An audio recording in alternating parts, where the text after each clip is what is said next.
Theories about what could be causing these mutilations range from alien experimentation to covert military testing.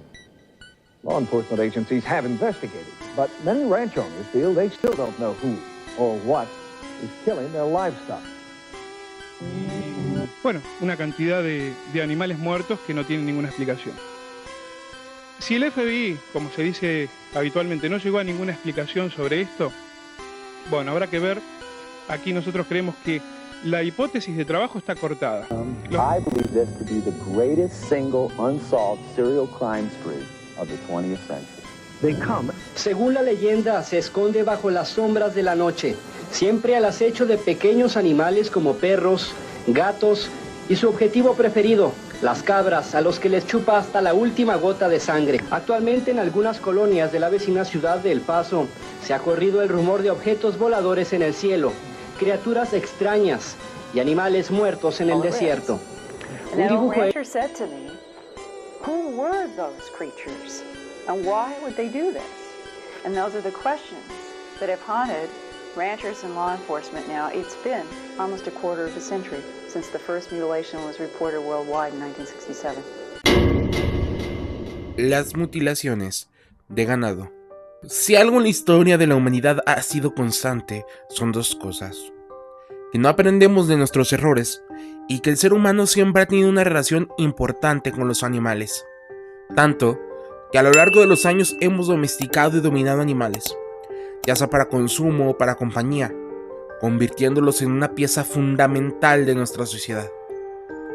Desde hace décadas, o por lo menos desde 1606, se han reportado en diferentes partes del mundo el asesinato y mutilación de ganado y animales domésticos, muchas veces acompañados de avistamientos de luces voladoras en medio de la noche, y en algunos casos de seres humanoides desconocidos, criaturas monstruosas o sectas misteriosas. La yegua Snippy. El 7 de septiembre de 1969, en el Valle de San Luis, cerca de un pueblo llamado Alamusa, desapareció de la granja de Henry King una yegua de raza Appaloosa, de 3 años de edad, llamada Snippy. El 9 de septiembre, finalmente, su cuerpo fue encontrado a unos 400 metros de la casa.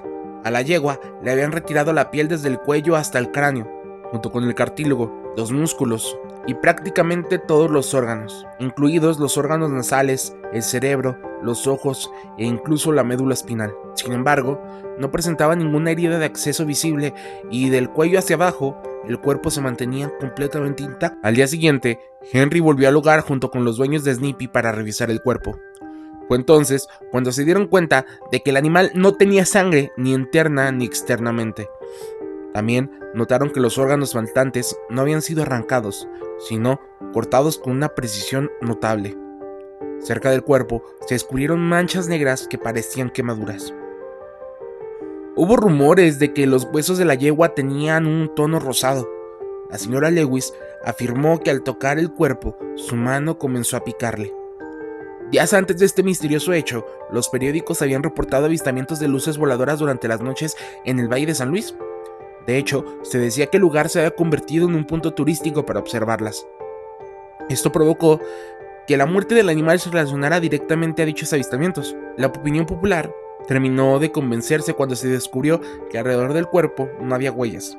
Sin embargo, a unos 40 metros se encontraron marcas que indicaban que el animal había caminado en círculos 3 veces, para luego desaparecer todo rastro. A pesar de esto, las autoridades de Alamusa concluyeron que muy probablemente la yegua había muerto tras la caída de un rayo. Algunos aseguraban que los huesos estaban tan limpios debido a la acción de carroñeros. Incluso se llegó a mencionar la posibilidad de hormigas radioactivas. Años después, un artículo reportó que la Fuerza Aérea de los Estados Unidos mostró gran interés en el caso. En conjunto con la Universidad de Colorado, realizaron un estudio en el que se concluyeron que Snippy parecía haber sufrido una infección causada por 2 disparos de pequeño calibre en el costado derecho. Como quiera que haya sido, la muerte de Snippy se convirtió en un caos mediático. Los periódicos debatían constantemente el caso y la opinión pública se dividió entre quienes creían en una causa sobrenatural y quienes defendían una explicación natural. Años más tarde, una oleada masiva de mutilaciones similares azotaría en diferentes partes del mundo, y la mutilación de Snippy, aunque no fue la primera, se convirtió en la más conocida. Características principales. Aunque todas se dan en diferentes lugares, todas comparten las siguientes características. La extracción de la lengua, órgano que normalmente no puede ser alcanzado por depredadores o carroñeros. Debido al rigor mortis, también se le extraen los órganos nasales y la extracción de los órganos reproductivos. Siempre en la entrepierna de los animales suelen observarse una incisión triangular. En hembras se extraen la vulva y el útero, y en machos los testículos y el pene. Algunos patólogos han mencionado que los cortes presentan una gran precisión y que parecen haber sido causados por una fuente de calor. También se les extrae la piel de la zona nasal, bucal y en algunos casos hasta el cuello. Obviamente, la más conocida es la ausencia de la sangre, y estamos hablando de que una vaca puede contener arriba de 50 litros. En muchos casos, se observa una incisión cercana al cráneo en donde se cree que se extrajo la sangre. También sabemos que hay ausencia de signos de pelea o escape. Esto resulta particularmente controversial, ya que el instinto evolutivo de los animales los lleva a huir o a defenderse, esto porque son animales de presa.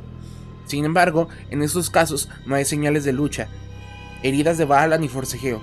En el caso de las vacas, resulta casi imposible inmovilizarlas fácilmente, incluso para varias personas. Se ha sugerido el uso de dardos tranquilizantes y la inyección de algún coagulante de acción rápida, lo cual explicaría la ausencia de sangre. No obstante, esta teoría nunca se ha podido confirmar, ya que los animales suelen ser encontrados entre 3 y 5 días después de su muerte, cuando ya es imposible obtener muestras útiles. Solo ha existido una excepción a esta norma, de la cual más adelante hablaremos. También, muchos de los especímenes presentan extremidades rotas. En algunos casos parece como si el animal hubiera sido levantado y dejado caer desde la gran altura. Las patas, el cuello y las costillas parecen ser fracturadas, incluso en terrenos planos. Y obviamente la más conocida y la más constante son los avistamientos de ovnis horas o días antes de las mutilaciones, reportadas por los propios rancheros. Estas luces brillantes, consideradas por algunos como ovnis, tienen también explicaciones científicas y sobrenaturales. Desde el punto de vista científico, existen los fuegos fatuos, un fenómeno natural en el que los gases como el metano o el fósforo emergen del suelo y entran en contacto con la atmósfera. Producen combustión, generando luces de distintos colores como azul, rojo o verde. A lo largo del mundo, diversas culturas han creado mitos en torno a estas luces. En México, por ejemplo, se decía que eran brujas, en Chile, espíritus, y en otros lugares se creía que eran entidades no humanas con conciencia propia. Otros sostienen que estas luces podrían ser portales interdimensionales, que aparecen en forma aleatoria y que junto con las mutilaciones estén relacionados con desapariciones misteriosas, avistamientos de criaturas extrañas e incluso fenómenos meteorológicos inusuales, como se plantea en la teoría de Misting 411. Hasta hoy se barajean múltiples teorías sobre el motivo detrás de estas mutilaciones, ya que no sustraen órganos de valor económico significativo. Esto ha llevado a pensar en posibles crímenes rituales, especialmente porque los picos de las mutilaciones coinciden con el auge del satanismo en los años 70, nuevamente en los 90 y otra vez en la década de los 2020 con el crecimiento del neopaganismo entre los jóvenes. En el 79, en Arkansas, se dio una reunión de jefes de la policía estatal de 14 estados que se habían visto afectados por estas misteriosas mutilaciones. En esta reunión se reveló que durante una mutilación en Bentonville se logró recolectar pruebas toxicológicas de una vaca, que reveló la presencia de mescalina en su sangre. Esta toxina se encuentra principalmente en un cactus llamado peyote. Dicha toxina es alucinógena. El peyote es una planta endémica de la parte norte de México, casi en la frontera. La planta tiene un gran valor dentro de las creencias mágicas de varias tribus norteamericanas, como los mexicas, los huicholes y los navajos. Se decía que el consumir la planta daba el poder de comunicarse con los espíritus. Además de esto, durante la misma reunión, Doug Fogley, quien era el capitán de la policía estatal de Arkansas, reveló que había encontrado altares de piedra y cráneos de vaca. En las zonas afectadas no existía conocimiento de la actividad de alguna secta o culto. Algunos más creen que el culpable de estas mutilaciones era el Bigfoot, la mítica criatura de pies grandes. Otra teoría surgió a finales de los 70. Algunos rancheros pensaban que los culpables de las mutilaciones eran individuos que iban en helicóptero. Esto debido a que durante los 70 se había visto muchísimos helicópteros acosando al ganado. Se decía que tal vez estas personas sustraían desde el aire a los animales para llevarlos y hacerles los procedimientos en otro lugar, para después tirarlas desde el cielo. Eso explicaría las extremidades y huesos rotos. Algunos culparon al gobierno de hacer pruebas con animales. Antes de continuar, me gustaría leer un fragmento de uno de los informes del FBI acerca de las mutilaciones de ganado. El 24 de abril de 1975, Martínez, quien visitaba a su yerno Mauricio Goces, vio una aeronave desconocida volando a baja altura cerca de donde estaba el toro mutilado. Las 4 impresiones circulares que estaban ahí son idénticas a las encontradas en una mutilación que se dio en el este de Dulce, aproximadamente a las 13 millas, el día 13 de junio de 1976, que también involucró a uno de los animales del señor Goces. A los investigadores se les ha dificultado encontrar laboratorios que quieran hacer las pruebas y reporten lo encontrado, pero cuando las encuentran, se dan cuenta que la piel de estos animales contiene una gran cantidad de potasio. El investigador ha tenido la suerte de encontrar a estos animales justo después de su muerte, pues en otros casos son encontrados hasta 3 o 5 días después. También se menciona que todas las mutilaciones que se dan son solo en ganado nativo, pues el ganado exportado de México, Arizona o Texas no es mutilado. La teoría principal que maneja el investigador es que los animales son sustraídos desde el aire y después los dejan caer, así explicando los huesos rotos. También indica que cree que estas mutilaciones son causa de una organización con acceso a tecnología, poder y financiamiento, y sobre todo llena de mucho secretismo. Entre 1963 y 1969 se alcanzó el punto más alto de este fenómeno. Mientras en Estados Unidos se intentaba combatir esta plaga, en Puerto Rico comenzaron los avistamientos del llamado vampiro de Moca, junto con la mutilación de ganado. El vampiro de Moca, 1965. En Moca, Puerto Rico, durante 1965 se reportaron avistamientos de misteriosas criaturas que atacaban y mataban animales. A estos eventos se les conoció como los ataques del vampiro de Moca. El 25 de febrero, los periódicos informaron que en el barrio del Rocha se habían encontrado los cuerpos de 15 vacas, 3 cabras, 2 gansos y un cerdo. Todos presentaban una herida punzante por la cual aparentemente se les había extraído toda la sangre. A pesar de estas características, las autoridades atribuyeron las muertes a perros callejeros. Semanas después, en el barrio de La Cruz, apareció una vaca muerta con una herida profunda que llegaba hasta el cerebro. La noche en que murió el animal, una mujer afirmó haber visto una gigantesca ave negra de comportamiento agresivo. El 12 de marzo, un testigo llamado Javier Torres informó que sobre los campos donde habían ocurrido los ataques se observaban varias luces volando en el cielo. Como era de esperarse, surgieron teorías sobre un ave alienígena que mataba animales para alimentarse.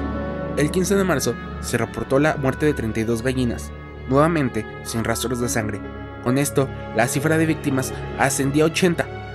2 días después, Javier Torres declaró haber encontrado a los responsables: 2 serpientes de entre 1 y 1,80 metros. Sin embargo, esta explicación resulta poco probable, ya que las serpientes no son hematófagas y no había signos de veneno en su sangre. El 23 de marzo ocurrió otro ataque. Un cerdo apareció desangrado, con una oreja arrancada y sin señales de lucha. El 25 de marzo se registró un ataque contra un hombre llamado Juan Muñiz. Al regresar del trabajo, decidió cruzar unos campos de cultivo. Al escuchar ruidos entre los matorrales, se asomó y vio una extraña criatura. Le lanzó una piedra y el ser se alzó en vuelo, permitiéndole observar que tenía plumas grises. Era ancho y parecía pesado. Juan logró escapar y refugiarse en una casa. Al alertar a los vecinos, salieron armados, pero solo escucharon un fuerte aleteo antes de que la criatura desapareciera. El 27 de mayo de 1975, el vampiro volvió a cambiar de forma. Una pareja afirmó haber visto una gran serpiente de aproximadamente 2 metros, cubierta de una especie de pelo, y con una cabeza anormalmente grande. El caos mediático aumentó aún más cuando los periódicos afirmaron que en los lugares donde se hallaban los cuerpos se detectaba radiación. Finalmente, todas las muertes le fueron atribuidas a murciélagos que habían ingresado al país de manera ilegal. Sin embargo, es obvio que estos no son tan grandes como para causar este daño.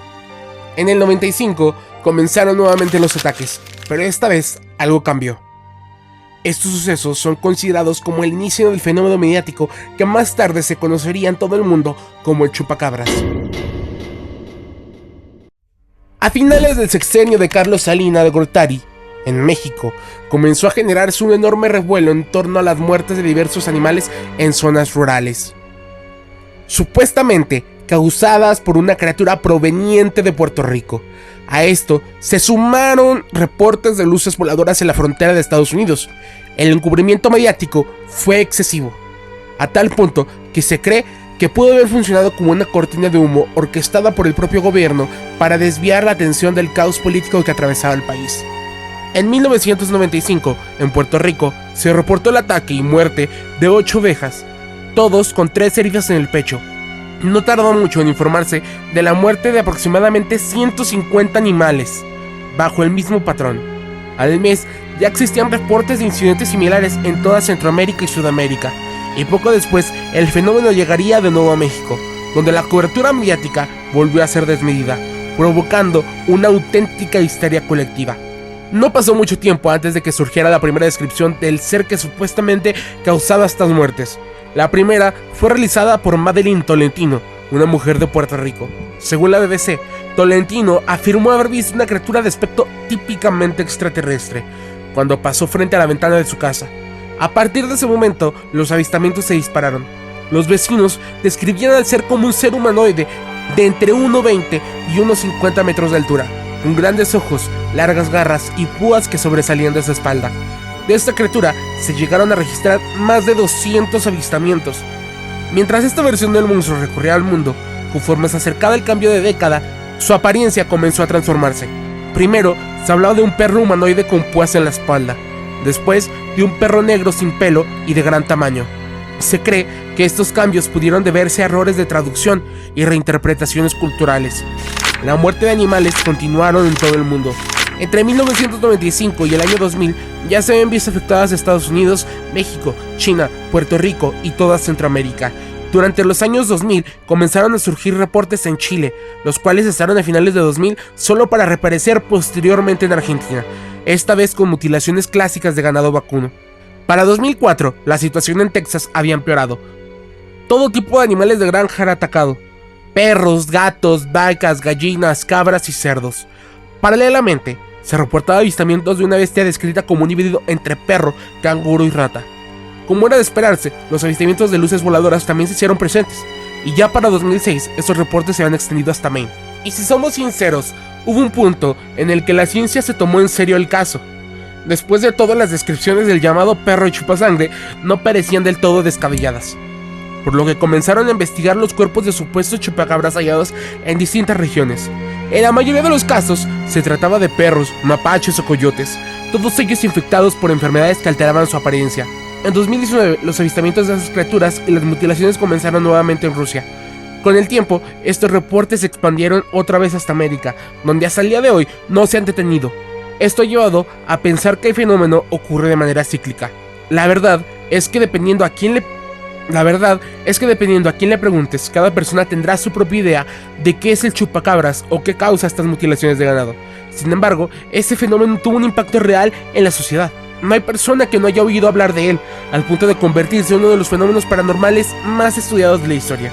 Lo que no se puede negar es que en los campos y corrales donde viven estos animales, algo extraño ocurre. Tal vez se trate de un animal desconocido, algo de origen extraterrestre o simplemente humanos trastornados. Pero lo que es innegable es que esto sigue ocurriendo todos los días en algún lugar del mundo. Y quién sabe, quizá mañana no sea un animal. Tal vez le toque a algún ranchero que salió a revisar a su ganado o a algún curioso investigador.